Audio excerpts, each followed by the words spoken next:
Greetings and welcome back to sum of 3 squares equals a fourth square. And this video I give an explanation of why that works. I gave some examples with numbers, fractions, whole numbers, complex numbers. For this little procedure, you pick a number, you add 1 to it, multiply those two numbers, add 1 to that product, and then demonstrate that the sum of the squares of the first 3 numbers in these 3 steps equals the square of the last number. So this is a general demonstration for any number. So for the pick a number, I'm just going to call this x. X is the unknown, and it could be a complex number, fraction, decimal, any number, whatever. Add 1. So x added to 1 will be x plus 1.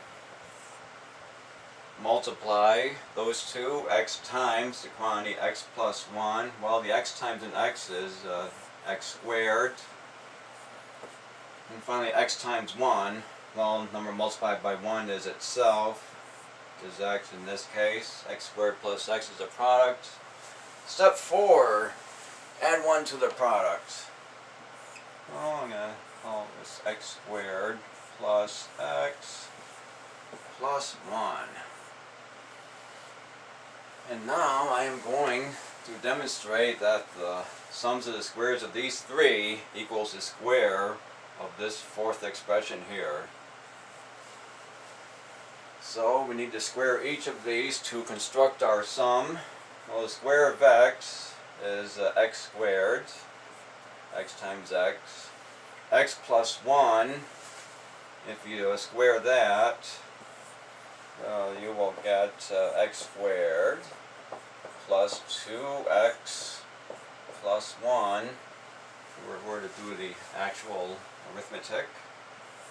And the square of that expression, x squared plus x, multiplied by itself, that will give x to the fourth plus 2x cubed plus x squared. Any questions so far? Pause the video and go back, try out the math. And then if I add all these up, I'm going to claim that this sum is the same as the square of this x squared plus x plus 1. Well, if I add these up, I'm going to leave that there for the time being and just compute the square of that expression. So, I'm going to square this thing, multiplying that by itself. Wow, I'm going to write it down here. Alright, x squared plus x plus 1. That whole thing squared is, wow, x squared plus x plus 1.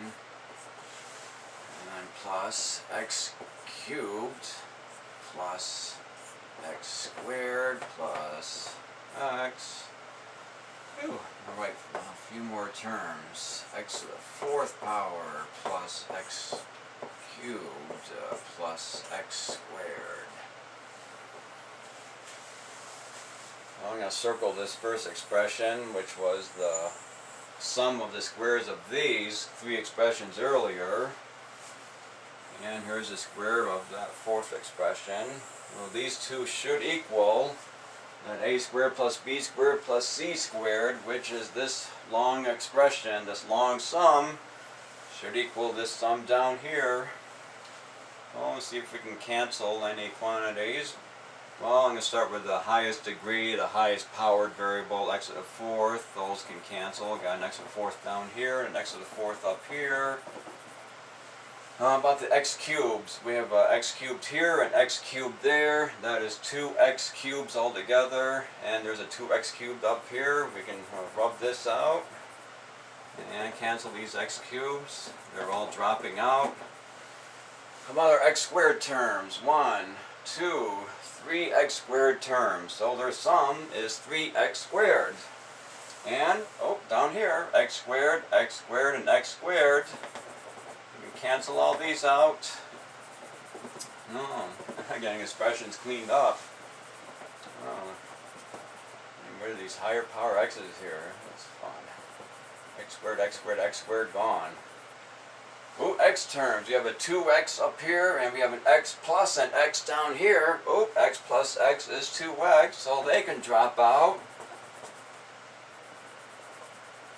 And what's left? A 1. Just a little whole number 1 is left in H. That 1 drops out, and we're just left with the pluses sign. Nothing more to add. Everything canceled and dropped out. The two expressions were equal. The square of this is indeed equal to the sums of the squares of these. So there was a little demonstration, and thank you for watching. There'll be more fun to come. Bye.